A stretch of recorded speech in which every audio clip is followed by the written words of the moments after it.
حسابهم وهم في غفلة معرضون۔ سورہ انبیاء ہے یہ۔ انبیاء یعنی بہت سارے نبی، چونکہ اس صورت میں 17 نبیوں کا ذکر آیا ہے، اس لیے اس صورت کا نام سورہ انبیاء رکھ دیا گیا۔ اقترب للناس بتایا جا رہا ہے لوگوں کو، مسلمانوں کو بھی اور غیر مسلموں کو، سبوں کو بتایا جا رہا ہے کہ لوگوں کے لیے ان کا حساب کا دن قریب آ چکا ہے، یعنی قیامت کا دن قریب آ چکا ہے، بہت دور نہیں ہے، اور لوگ قیامت کے متعلق غفلت میں پڑے ہوئے ہیں۔ ایسا لگتا ہے ان لوگوں کو کہ قیامت بہت دور ہے۔ اقترب للناس حسابهم وهم فی غفلۃ معرضون۔ آگے فرمایا وما جعلنا نہیں فاسألوا اہل الذکر ان کنتم لا تعلمون، کہ پوچھ لو علم والوں سے اگر تمہیں معلوم نہ ہو۔ اس سے معلوم ہوتا ہے کہ لوگوں کے دو قسم ہیں، ایک وہ جن کو معلومات ہے حاصل، اور ایک وہ جن کو معلومات حاصل نہیں ہے۔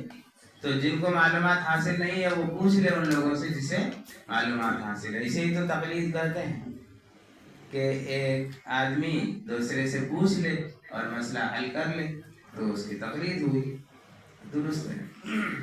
لو کان فیہما آلہۃ الا اللہ لفسدتا، یہاں توحید خداوندی پر دلیل دی گئی ہے کہ اللہ ایک ہی ہے۔ اگر اللہ دو ہوتے یا دو سے زائد ہوتے تو اس نظام میں گڑبڑی آنا ضروری تھا، اور اس کائنات میں گڑبڑی آئی نہیں۔ آسمان ٹوٹا نہیں ہے، اپنے وقت پر سورج نکلتا ہے، ڈوبتا ہے، موسم آتا ہے، کبھی اس میں کوئی پریشانی نہیں ہوئی۔ تو یہ دلیل ہے اس بات کی کہ اس پورے نظام کو چلانے والا ایک ذات ہے۔ اگر دو ہوتا تو اس میں اختلاف ہوتا، وہ کہتا کہ ابھی بارش برسانا ہے، وہ کہتا کہ نہیں ابھی تو دھوپ نکالنا ہے، تو اس طرح کبھی نہ کبھی تو ہوتا، لیکن ایسا نہیں۔ کل نفس ذائقۃ الموت، کہا گیا ہے کہ ہر نفس کو موت کا مزہ چکھنا ہے۔ اصل میں کفار و مشرکین یہ سوچتے تھے کہ کب نبی صلی اللہ علیہ وسلم کی وفات ہو تو ہم لوگ خوشی منائیں۔ تو اللہ تعالیٰ نے فرمایا کہ ہر ایک کو مرنا ہے، تم کو بھی مرنا ہے، تم لوگ بھی ڈرو کہ کہیں ایسا نہ ہو کہ تمہارا انجام بہت خطرناک ہو۔ آگے فرمایا وَنَزَعُ الْمَوَازِينَ الْقِسْطَ لِيَوْمِ الْقِيَامَةِ، کہ قیامت کے دن اللہ تعالیٰ ترازو قائم کریں گے اور اس میں اعمال ناپیں گے۔ معلوم ہوا کہ اعمال گنا نہیں جائے گا کہ کتنا نیک عمل کیا، کتنا برا عمل کیا، 10,000 نیک عمل کیا اور 5,000 برا عمل کیا، ایسا نہیں ہوگا، بلکہ وزن کیا جائے گا۔ ہو سکتا ہے کہ کوئی ایک نیکی جس میں اخلاص ہو کہ اللہ ہی کے لیے کیا ہے، اس کا وزن بہت زیادہ ہو جائے، جو کہ 70 برائیوں کو وہ اوپر کر دے، اور بعض برائی ایسی خطرناک ہو جو اتنی بھاری ہو کہ کئی ہزار نیکیوں کو بھی اوپر اٹھا لے۔ تو یہ جو ہے اللہ تعالیٰ قیامت کے دن وزن قائم کریں گے، میزان لگائیں گے، ترازو لگائیں گے، وہاں وزن کیا جائے گا۔ جن کا عمل زیادہ نیک عمل زیادہ بھاری ہوگا اس کو جنت، اور جس کا برا عمل زیادہ بھاری ہوگا تو اس کو جہنم دے دیا جائے گا، اور جو جس کا نیک اور برا عمل دونوں برابر ہو تو انہیں اعراف میں رکھا جائے گا، پھر آخر میں جنت عطا کر دیا جائے گا۔ اور ایسا ہوگا ہی نہیں کہ نیکی اور برائی نہ ہو، کیونکہ نماز کا وقت ہوا یا تو پڑھے گا یا نہیں پڑھے گا، اگر پڑھا تو نیک عمل، نہیں پڑھا تو برا، تو کوئی آدمی نیکی اور برائی سے خالی نہیں ہوگا۔ تم لوگ ادھر ادھر کیوں کر رہے ہیں؟ ایک جگہ بیٹھ کے سنو۔ وَلَقَدْ آتَيْنَا إِبْرَاهِيمَ رُشْدَهُ مِنْ قَبْلُ، یہاں ابراہیم علیہ السلام کے بت توڑنے کا واقعہ بیان کیا گیا ہے کہ ایک مرتبہ اس کی قوم میلے کے لیے چلی گئی اور وہاں بت رکھے ہوئے تھے، انہوں نے سارے چھوٹے چھوٹے بتوں کو مار ڈالا اور کلہاڑا وہ بڑے بت کے کندھے پر ڈال دیا۔ جب وہ لوگ واپس آئے جب میلے سے اور پھر بتوں کے پاس گئے تو دیکھا تو سب بت ٹوٹے ہوئے ہیں اور صرف بڑے بت ہیں، تو سب کو یہ شبہ ہوا کہ یہ بتوں کے بارے میں برا بھلا تو ابراہیم کہتا ہے وہی ہوگا۔ ان کو بلایا گیا، پوچھا گیا کہ تم نے یہ سب کیا؟ تو انہوں نے کہا کہ اس بڑے نے کیا ہوگا، دیکھو اس کے کندھے پر کلاڑا رکھا ہوا ہے، اسی سے پوچھ لو اگر یہ بولتا ہو تو۔ انہوں نے کہا کہ یہ تو بول نہیں سکتا ہے، تو کہا کہ ایسا کیسا خدا ہے تمہارا جو بول نہیں سکتا ہے, تمہارے بات کا جواب نہیں دے سکتا ہے, مکھی پڑ جائے تو اسے اڑا نہیں سکتا ہے, ایسا خدا بنائے رکھے. وہ لوگ چپ چاپ ہو گئے, اور ابراہیم علیہ السلام کو یہی کہنا تھا, ان لوگوں کو چپ کرنا تھا, تاکہ ان لوگوں کو احساس ہو کہ کس کی تم پوجا کر رہے ہو. اس کی پوجا کر رہے ہو جو تم کو بنایا, یا اس کی پوجا کر رہے ہو جس کو تم نے بنایا. تو اس طرح سمجھا. پھر ان لوگوں کو بہت غصہ آیا اور ایک بڑی آگ جلائی اور اس میں ابراہیم علیہ السلام کو ڈال دیا. ابراہیم علیہ السلام کو اللہ تعالیٰ نے بچا لیا اور وہ آگ پھول کی طرح بن گیا. آگے وَدَاوُودَ وَسُلَيْمَانَ إِذْ يَحْكُمَانِ فِي الْحَرْثِ.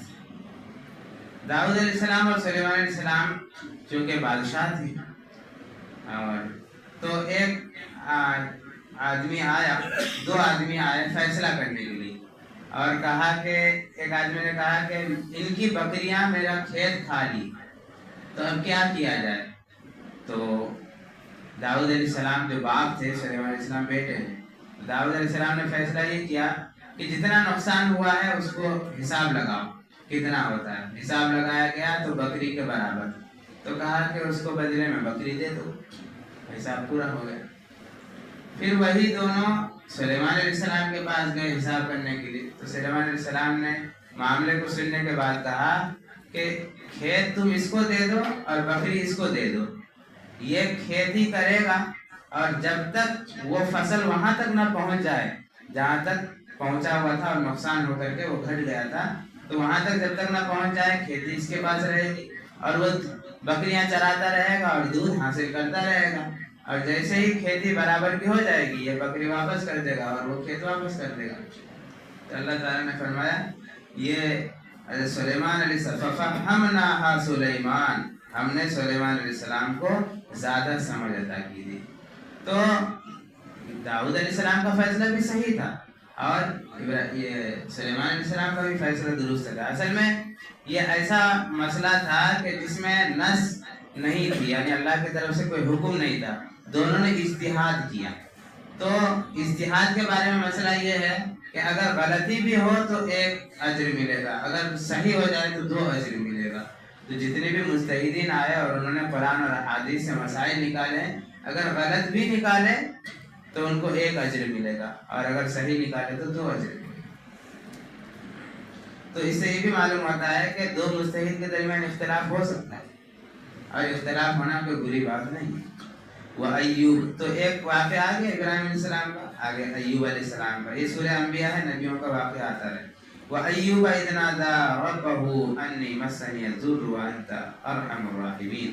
ایوب علیہ السلام کا واقعہ اللہ تعالیٰ نے انہیں آزمایا کہ سارے خاندان ختم ہو گئے, گھر بار ختم ہو گئے, مال دولت ختم ہو گئے, اور وہ بیماری میں مبتلا ہو گئے, تو اولاد وغیرہ سب ختم ہو گئی. ان کے صرف بیوی تھی جو بہت فرما بردار تھی, ان کا خیال رکھتی تھی. تو وہ امتحان میں کامیاب ہوئے. پھر اللہ تعالیٰ نے انہیں واپس سے صحیح کر دیا, اور اولاد دیے, مال و دولت دی, اور فراوانی دی. تو اصل میں امتحان لینا مقصد تھا, وہ کامیاب ہو گئے, تو اللہ تعالیٰ نے واپس کر دیا سب کچھ. وَذَنُّونِ إِذْ ذَهَبَ مُغَاضِبًا, یہ یونس علیہ السلام کا واقعہ ہے. یونس علیہ السلام نے اپنے قوم کو خوب سمجھایا, لوگ سمجھنے کے لیے تیار نہیں. تو یونس علیہ السلام نے فرمایا کہ 3 دن کے بعد تم لوگوں پر عذاب آ جائے گا. اور پھر یونس علیہ السلام جیسے ہی 3 دن مکمل ہوا, بستی سے نکل گئے کہ اللہ کی طرف سے عذاب آئے گا. تو عذاب کے آثار نظر آئے. سب لوگ میدان میں جمع ہو کر کے اللہ سے گر گڑایا, دعا مانگی, اور کہنے لگے میں یونس کے رب پر ہم لوگ ایمان لاتے ہیں. تو اللہ تعالیٰ نے عذاب کو ختم کر دیا. لیکن یہ یونس علیہ السلام کا اجتہاد تھا, اپنے طرف سے انہوں نے سوچا, اللہ تعالیٰ کا حکم نہیں تھا, اس لیے اللہ تعالیٰ ناراض ہو گئے. آخر میں یہ ہوا کہ وہ جب جا رہے تھے تو کشتی میں سوار ہوئے, اور پھر وہاں کشتی میں وہ کشتی سے گرا دیے گئے. ایک واقعہ ہے اس میں قرآن اندازی ہوئی, پھر وہ کود گئے, اور پھر مچھلی نے اس کو پیٹ میں لے لیا, اور انہوں نے دعا مانگی, لا الہ الا انت سبحانک انی کنت من الظالمین. بار بار یہ پڑھتے رہے. پھر اللہ تعالیٰ نے ان کی دعا قبول کی, انہیں معاف فرمایا, اور پھر انہیں نجات دی. انکم وما تعبدون من دون اللہ حسب جہنم. اس کا ترجمہ یہ ہے کہ اے کفار, تم لوگ اور وہ جس کی تم عبادت کرتے ہو اللہ کے علاوہ, سب جہنم کے ایندھن بنیں گے۔ تو اس سے اشکال ہوتا ہے کہ وہ تو عیسیٰ علیہ السلام کو بھی خدا مانتے تھے، عزیر علیہ السلام کو بھی خدا مانتے تھے، تو کیا عزیر علیہ السلام اور عیسیٰ علیہ السلام کو بھی جہنم میں ڈالا جائے گا؟ اس کا جواب یہ ہے کہ آگے آیت آ رہی ہے، ان الذین سبقت لهم من الحسنى، وہ نہیں جن کے بارے میں اچھا انجام پہلے سے مقدر ہو چکا ہے۔ تو یعنی کفار کو جہنم میں ڈالا جائے گا، اس کے ساتھ ان پتھروں کو بھی جہنم میں ڈال دیا جائے گا جن کی وہ پوجا کرتے ہیں۔ لیکن عیسیٰ علیہ السلام اور عزیر علیہ السلام کی اگر وہ لوگ پوجا کرتے ہیں تو ان دونوں کو جہنم میں نہیں ڈالا جائے گا، کیونکہ وہ لوگ نبی تھے اور ان کے بارے میں بہترین انجام تو مقدر ہو چکا ہے۔ وما ارسلناک الا رحمۃ للعالمین، بتایا گیا کہ محمد صلی اللہ علیہ وسلم پوری کائنات کے لیے رحمت بنا کر بھیجے گئے۔ سورہ انبیاء مکمل ہوا۔ آگے ہے سورہ حج، چونکہ اس میں حج کے بنیادی باتیں بیان کی گئی ہیں، اس لیے اس کا نام سورہ حج رکھا گیا۔ یا ایھا الناس اتقوا ربکم ان زلزلۃ الساعۃ شیء عظیم، یہاں قیامت کی ہولناکی کو بیان کیا گیا ہے کہ قیامت ایک زبردست زلزلہ ہوگا، یعنی ہلا دیا جائے گا لوگوں کو، اور آپ دیکھیں گے کہ دودھ پلانے والی عورت اپنے بچے کو بھول جائے گی۔ حالانکہ چھوٹے بچے کو کوئی ماں نہیں بھولتی ہے، لیکن ہولناکی اتنی خطرناک ہوگی کہ دودھ پلانے والی عورت اپنے بچے کو بھول جائے گی، اور حمل والی عورت حمل گرا دے گی، اور آپ لوگوں کو دیکھیں گے جیسے کہ وہ نشے میں ہے، حالانکہ ان کا نشہ نہیں ہوگا۔ وَلَكِنَّ عَذَابَ اللَّهِ شَدِيدٌ، لیکن اللہ کا عذاب سخت ہے۔ اصل بات یہ ہے کہ قیامت آئے گی کافروں پر، اس وقت کوئی مومن زندہ نہیں ہوگا۔ جو مومن ہوں گے ان کو بھی اللہ تعالیٰ موت دے دیں گے، اس کے بعد قیامت آئے گی۔ قیامت تو آئے گی کافروں پر، اس لیے اس وقت ایسا خطرناک معاملہ ہوگا۔ وَمِنَ النَّاسِ مَن يَعْبُدُ اللَّهَ عَلَى حَرْفٍ، یہاں بتایا گیا ہے کہ مدینے میں کچھ لوگوں نے ایمان لایا دنیاوی مفاد حاصل کرنے کے لیے، کہ ہم ایمان لائیں گے، ان لوگوں کے ساتھ رہیں گے تو کچھ مل جائے گا، لیکن جب نہیں ملا تو وہ لوگ پھر گئے۔ تو اسی کے بارے میں ذکر کیا گیا ہے کہ ان لوگوں کے دل تو پہلے سے ہی بگڑے ہوئے تھے، ان کا کوئی صحیح نیت نہیں تھی ایمان لانے۔ وَإِذْ بَوَّأْنَا لِإِبْرَاهِيمَ مَكَانَ الْبَيْتِ، یہاں بتایا گیا کہ ابراہیم علیہ السلام نے کعبۃ اللہ کو دوبارہ تعمیر کیا۔ اصل میں آدم علیہ السلام نے کعبہ کو بنایا تھا، پھر یہ نشانات اس کے مٹ گئے، یہ ختم ہو گیا، پھر اللہ تعالیٰ نے ابراہیم علیہ السلام کو وہ جگہ بتلائی کہ یہاں بنا، تو ابراہیم علیہ السلام اپنے بیٹے اسماعیل علیہ السلام کے ساتھ کعبہ کو تعمیر فرمایا۔ پھر اللہ تعالیٰ نے فرمایا اذن فی الناس بالحج، کہ لوگوں کو حج کے لیے بلاؤ۔ اس وقت تو کوئی نہیں تھا، وہ تھے، ان کے بیٹے تھے، اور کوئی نظر نہیں آ رہا تھا، لیکن پھر بھی اللہ تعالیٰ کا حکم ہوا تو وہ مقام ابراہیم پر کھڑے ہوئے اور لوگوں کو بلایا کہ اے لوگوں، اللہ کا گھر تیار ہو چکا ہے، سب حج کے لیے تشریف لائیں۔ تو اللہ تعالیٰ نے اس آواز کو پوری دنیا میں پھیلا دیا، حالانکہ اس وقت کوئی نہیں تھا، اور اب تک لوگ کیا کہتے ہوئے جاتے ہیں؟ لبیک لبیک، یعنی ہم حاضر ہیں، حاضر ہیں۔ ابراہیم علیہ السلام نے جو بلایا تھا ہم حاضر ہیں، آج تک ابراہیم علیہ السلام کے دعوت کو لوگ قبول کرتے ہوئے وہاں لبیک اللہم لبیک کہتے ہوئے جاتے ہیں۔ آگے لیشہدوا منافع لہم ویذکروا اسم اللہ فی ایام معلومات، یہاں قربانی کا بیان ہے۔ ابن عمر رضی اللہ عنہ فرماتے ہیں کہ ایام معلومات یعنی کچھ معلوم دن، وہ 10 ذی الحجہ، 11 اور 12 ذی الحجہ، یہ 3 دن ہیں قربانی کے، جس میں قربانی کرنا واجب ہے صاحب نصاب پر۔ لن ینال اللہ لحومها ولا دماؤها ولکن ینالہ التقوی منکم، کہ آدمی جو قربانی کرتا ہے تو اللہ کے پاس جانور کا خون یا گوشت نہیں پہنچتا، بلکہ اللہ تعالیٰ تو گوشت انہیں کو کھانے کے لیے دے دیا ہے کہ تم ہی لوگ کھاؤ، لیکن اللہ تک کیا پہنچتا ہے؟ تقوی پہنچتا ہے، دل کی نیت پہنچتی ہے کہ یہ قربانی کا جانور جو ذبح کیا کس نیت سے، لوگوں کو دکھلانے کے لیے کہ ہم بہت پیسے والے ہیں اور زبردست ہم نے بڑا جانور ذبح کیا، یہ نیت ہے، یا پھر اللہ کو خوش کرنے کی نیت ہے، تو اللہ کے پاس تو ان کا تقوی پہنچتا ہے۔ وَأُذِنَ لِلَّذِينَ يُقَاتِلُونَ بِأَنَّهُمْ ظُلِمُوا، یہاں پہلی مرتبہ جہاد کا حکم نازل ہوا تھا، اجازت ملی تھی کہ مکے میں بہت زیادہ ستایا گیا، لیکن اللہ تعالیٰ کی طرف سے بتایا گیا کہ صبر کرو، ابھی کچھ نہیں کہنا ہے۔ تو مکے میں صبر کیے تقریباً 13 سال تک۔ اس کے بعد ہجرت ہوئی، جب مدینہ گئے تو یہ آیت نازل ہوئی کہ اب تمہیں قتال کرنے کی اجازت ہے۔ چنانچہ وہ لوگ کفار جب چڑھ آئے تو مسلمانوں نے جہاد کیا، اور الحمدللہ 313 اور ادھر 1000 کو شکست دے دی۔ الذین ان مکناہم فی الارض، یہاں اسلامی ریاست کے کچھ اغراض و مقاصد بتا رہے ہیں کہ اسلامی ریاست ہو تو کیا کیا ہونا چاہیے۔ تو بتایا اقاموا الصلاۃ، نماز قائم کرے، یعنی ریاستی طور پر یہ قانون نافذ ہو کہ ہر ایک کو نماز پڑھنا ہے، ورنہ سزا ملے گی حکومت کی طرف سے، انہیں جیل میں ڈال دیا جائے گا جو نماز نہیں پڑھتے۔ یہ وآتوا الزکاۃ، اور زکوٰۃ دے۔ ایک عامل ہر ریاست میں، صوبے میں، ضلع میں، گاؤں بستی میں متعین ہوگا جو سب سے زکوٰۃ وصول کرے گا۔ ایسا نہیں کہ زکوٰۃ کے لیے اس کو اختیار ہوگا، بلکہ ان کے پورے مال کا حساب وہ خود کرے گا، اور پورا جتنا زکوٰۃ لازم ہوتا ہے وہ خود لے گا، اور جا کر اسلامی ریاست کے بیت المال میں جمع ہوگا، اور تمام غریبوں کی لسٹ ان کے پاس ہوگی، اور ہر ایک کو ہر مہینہ دیا جائے گا۔ ایسے اسلامی ریاست قائم ہوگی تو غریبی ختم ہو جائے گی، کیونکہ کروڑ پتی لوگ جو کم زکوٰۃ نکالتے ہیں وہ پورا لے گا ان سے، حکومتی طور پر لیا جائے۔ تو اس طرح نماز کا قیام ریاستی طور پر، زکوٰۃ کا نظام ریاستی طور پر ہوگا تو کوئی بے نمازی نہیں ہوگا، اس کو جیل جانا پسند رہے گا۔ امام ابو حنیفہ رحمۃ اللہ علیہ کا جو سب سے ہلکا رویہ ہے وہ یہ ہے کہ جو نماز نہیں پڑھے گا اس کو جیل میں بند کر دیا جائے، اور اس وقت تک اس کو مارتا رہے جب تک کہ وہ اقرار نہ کرے کہ پابندی کروں گا۔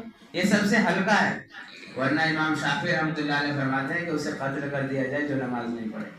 امام مالک، امام احمد بن حنبل رحمۃ اللہ علیہ کا بھی یہی مسلک ہے، انہیں قتل کر دیا جائے جو نماز نہیں پڑھے۔ تو ریاستی طور پر اگر نماز سے قیام ہو تو پھر کسی کو کہنے جانے کی ضرورت نہیں پڑے گی، ہر آدمی اور ہر بچہ نمازی ہوگا اس وقت، اور زکوٰۃ مکمل ادا کرے گا تو کوئی غربت قائم نہیں رہے گا۔ اس لیے تو جب عمر رضی اللہ تعالیٰ عنہ کا زمانہ آیا تو ایک وقت ایسا آیا کہ لوگ زکوٰۃ لے کے پھرتے تھے کہ کوئی لینے والا نہیں تھا، کیونکہ سب مالدار ہو گئے تھے۔ تو وہ نظام اگر اسلامی قائم ہو تو کوئی، اصل میں یہ ایسا بیکار نظام ہے کہ جو مالدار ہے وہ مالدار ہوتا جا رہا ہے، اور جو غریب ہے وہ غریب ہی ہوتا رہ جا رہا ہے۔ اور اسلامی نظام ایسا ہے کہ مالداروں سے لیا جائے، غریبوں میں تقسیم کیا جائے، برابری ہو۔ اور جمہوریت کس کا نام ہے؟ برابری کا، لیکن ہو نہیں رہا ہے برابری کچھ۔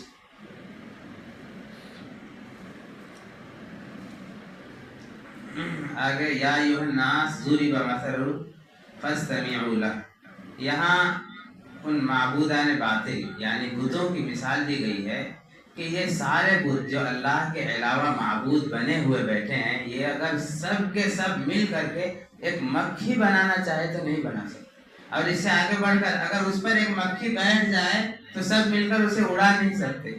تو کس کی تم لوگ عبادت کر رہے ہو؟ تم کو جس نے بنایا اس کی عبادت کرنی چاہیے، یہ بتا رہے ہیں۔ ضعف الطالب والمطلوب، کہ کمزور یہ بھی ہے جو اس کی عبادت کر رہا ہے، اور کمزور وہ بھی ہے جس کی وہ لوگ عبادت کر رہے ہیں۔